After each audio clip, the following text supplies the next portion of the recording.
महाराज की जोरदार आवाज आनी चाहिए, लगना चाहिए कि आप सुख करताल में बैठे हो और गुरु रविदास जी के अनुयायी हैं। आज जो सत्संग हो रहा है उसमें आप लोग अमृत पान करने आए हैं, वाणी का आचरण करने आए हैं, तो लगना चाहिए कि आप लोग जागरूक लोग हैं, दूर दराज तक आवाज आनी चाहिए। संत श्रवण गुरु रविदास जी महाराज की बहुत बढ़िया। सबसे पहले करुणा के सागर, मानवता को चरम सीमा तक पहुंचाने वाले संतों में महान संत, लोक कल्याणकारी संत श्रोमणी गुरु रविदास जी के चरणों में श्रद्धा के सुमन अर्पित करते हुए मैं नमन करता हूं साथियों उनके मिशन को आगे बढ़ाने वाले अमर शहीद संत रामानंद जी महाराज को। मैं नमन करता हूं साथियों स्वामी समनदास महाराज जी को, और इसी कड़ी को आगे बढ़ाने वाले अभी हमारे सुकरताल में श्री गोवर्धन दास जी महाराज को। साथियों ज्यादा समय नहीं लूंगा, बातें तार्किक हैं। आपसे अपेक्षा करूंगा कि जितना भी समय आप लोगों का लूं पूर्ण रूप से लूं। आज हम लोग यहां इस पंडाल में एकत्रित हुए हैं, बड़ी खुशी का दिन। आज हम लोग गुरु महाराज की विचारधारा से अपने आप को अवगत कराने के लिए यहां एकत्रित हुए हैं। आज की रात हमारे लिए बहुत ज्यादा महत्वपूर्ण है। आज की रात हम लोग उस विचारधारा से रूबरू होंगे जिस विचारधारा को इस देश के 85% लोगों ने सींचने का काम किया और 15% लोगों ने दबाने का काम किया। साथियों आप लोगों को बता दूं, जिस काल में संत श्रवण गुरु रविदास जी का जन्म हुआ था वो काल बड़ा भयावह था। उस समय में छुआछूत, भेदभाव चरम सीमा पे था। इस देश का 85% वर्ग जो कमेरा वर्ग था, जो गरीब था, उस वर्ग से छुआछूत किया जाता था, उससे भेदभाव किया जाता था।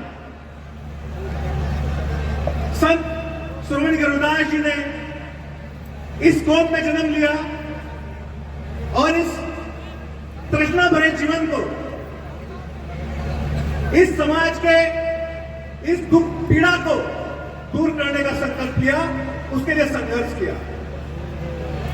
उस काल में भी इतना ज्यादा भेदभाव, इतनी ज्यादा जातिवादी मानसिकता के तहत उनके ऊपर अत्याचार हुआ करते थे साथियों, कि उस समय भी उनको अपनी बात रखने नहीं दी जाती थी। लेकिन गुरु रविदास जी ने पूरे विश्व को मानवता का पाठ पढ़ाया और अंततः प्रेम दे करके, प्यार दे करके इस देश पे एक नया आयाम स्थापित किया। साथियों आज भी हमारे महान संत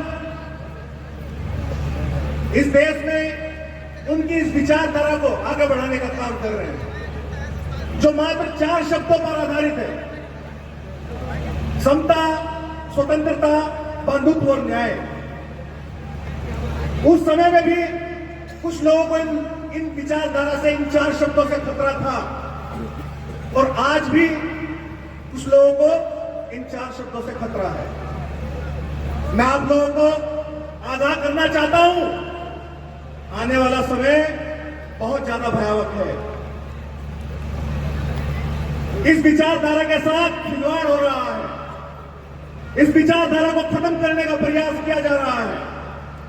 मैं अपने युवाओं से, अपने आने वाली जनरेशन से अपील करता हूं कि इस विचारधारा को बचाने के लिए, संतों महापुरुषों के मान सम्मान को बचाने के लिए अपने आप को आगे लाए। और किस तरीके से बचाएंगे? बचाना सिर्फ यह है कि जो महापुरुष हैं इनके विचारों को अपने जीवन में उतारना पड़ेगा। ये जो कहते हैं उन पर अमल करना पड़ेगा। जैसे गुरु रविदास जी ने कहा कि ऐसा चाहो राज मिले जहां मिले तो सबन को अंत, और छोट बड़े सब सम बसे रैदास रहे पक्ष। साथियों,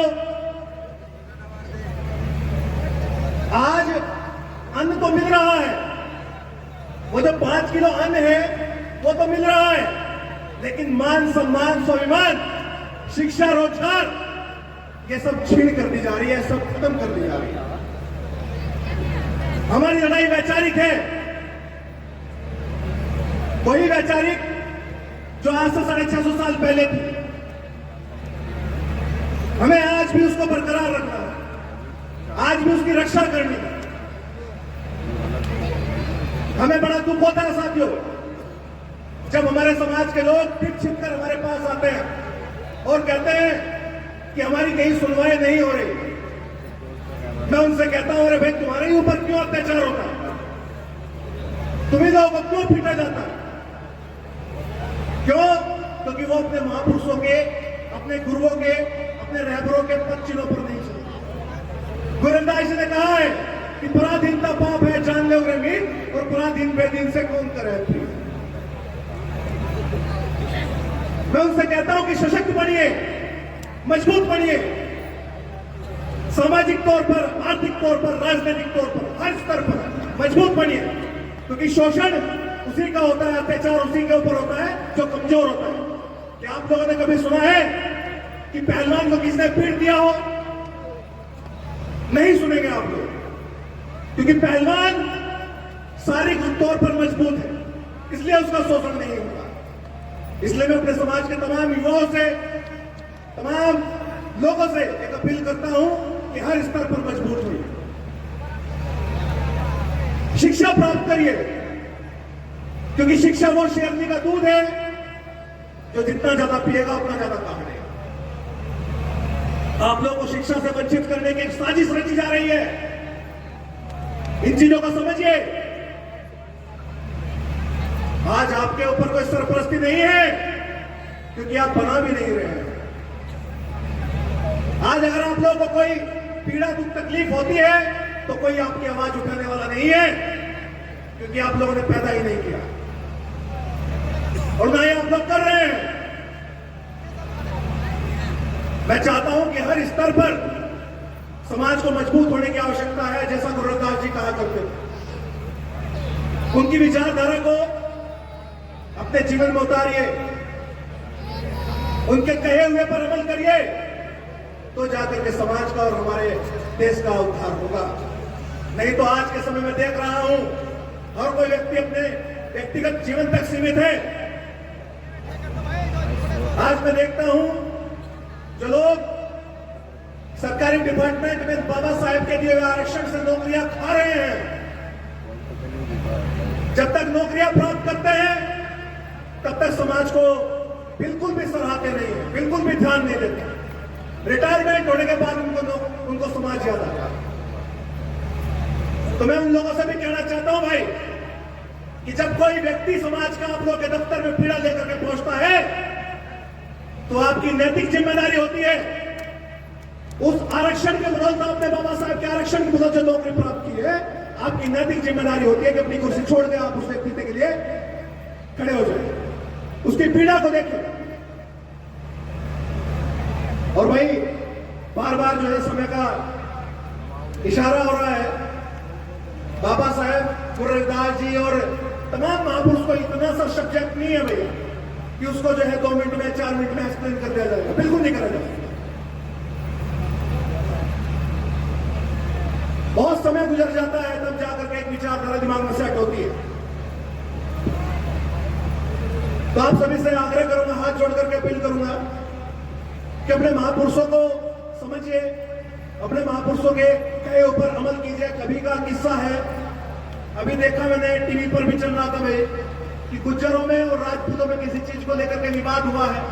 विवाद क्या है कि एक मिहिर भोज एक राजा हुए हैं, तो गुज्जर भाई कह रहे हैं कि ये राजा हमारे हैं और राजपूत भाई कह रहे हैं कि ये राजा हमारा। वो अपने अपने राजा बता रहे हैं, अपने अपने महापुरुष बता रहे हैं। वो देखिए कि एक दूसरे को भी अपने महापुरुष बता रहे हैं, लेकिन हम अपने महापुरुषों पे अपना नहीं कह रहे। समझने की बात, समझना चाहिए सभी। धन्यवाद, ज्यादा समय ले दिया। जय गुरुदेव, धन गुरुदेव। बहुत बहुत धन्यवाद उपकार जी का।